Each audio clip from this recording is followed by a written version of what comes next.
So maybe you're like, I know my purpose, but I don't actually think I can accomplish it. I don't think I have the tools. I've had a traumatic past. I've been through some things. I don't think that I can actually get there. Well, firstly, I want you to know it's okay to have these fears, but I want to help you see that there's nothing you can't achieve if you believe so. I absolutely agree. We will not all have the same starting points. Some people will have the advantage of money, location, stability at home. We need to start there.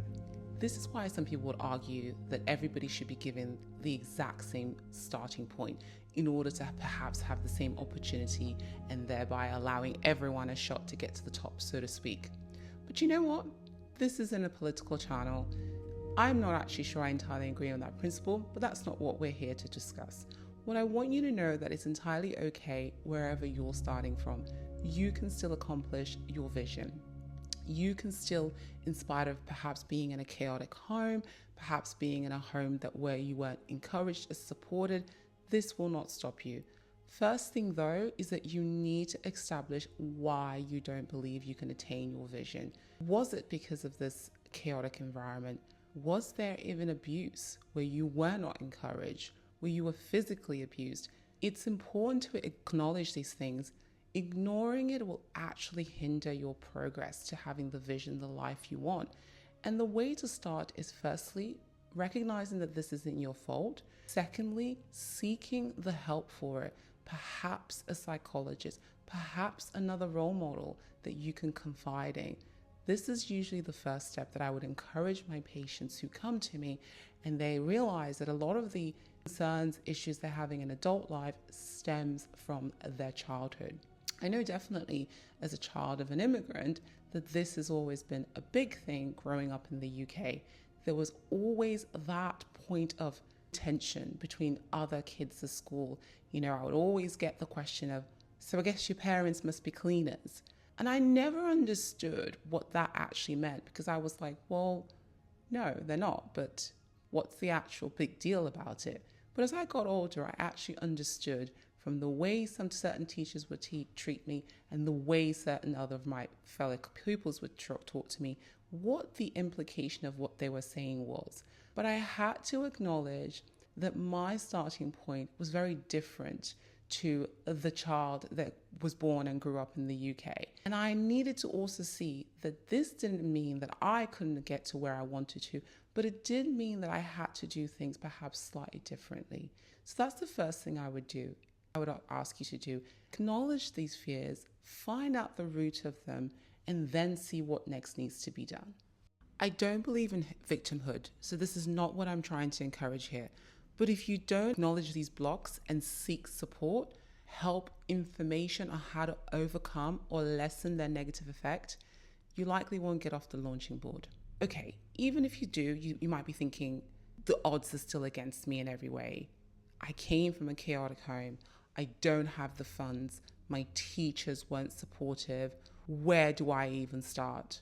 You've already made the first step, acknowledging these blocks. Okay, maybe you're thinking, I can't afford counseling, therapy. Then you know what? Go online. Find a reputable doctor. Find my page. Find psychologists who can recommend books, who have podcasts, videos. But above all of that, you have to have faith in yourself. If I even look at myself, I remember seeing at school, probably the first school that I was going to in the UK, how I was treated slightly differently to the other students. I would look at my paper, look at my fellow student next to me and be like, why is yours marked right and mine wrong? And I've put the same answer. All these things that I started picking up but didn't understand what they actually meant. And my poor parents were told, Jessica's not going to become a doctor like you want, all these things, she just has the capabilities. But I still remember that my 14-year-old self knew that I had something within me, but I knew something was wrong. And I remember the day that I broke down in front of the gates when my dad came to pick me up and I said, I cannot go to the school anymore. They couldn't understand, my parents. They were like, this is a good private school. The Nigerian community says you should go to the school. Well, I told them, it's killing me, mum and dad. I can't go to the school anymore. I want to go to the public school down the road. My parents couldn't understand it, but I begged them. And even though they were hesitant, the compromise, particularly for my mum, was because the school was Catholic. And I think my dad was just grateful that he was going to be able to save some money because the school was costing a fortune. The public Catholic school that I went to was the most beautiful experience that I ended up having. Were the girls any better? Absolutely not. Like, I don't think I believe in all girls school. Like, I'm sorry, right? But the teachers believed in me. The teachers let me be. And for the first time, I started to believe. And I still remember writing down, "Dear God, I want to make my parents proud. I have 7 A's minimum and 3 B's. I wrote this down and I said it every day. Every day I said it. I ended up coming out with 2 A stars, 6 A's, and 1 B. Now at 15, 16, I did not understand the power of trusting in God, the power that was a prayer. I didn't understand. I just remember seeing mum do it and I thought, I want to do it and I want to take it even a step further. I want to write it down and I want to say these words every day. You have to put your faith in you and God, or whoever your creator is that you call them. Believe in yourself, but believe in your creator. And eventually, you will figure out the pathway to getting there. But this has to start with that belief. So you've done all that. What next, you might be asking?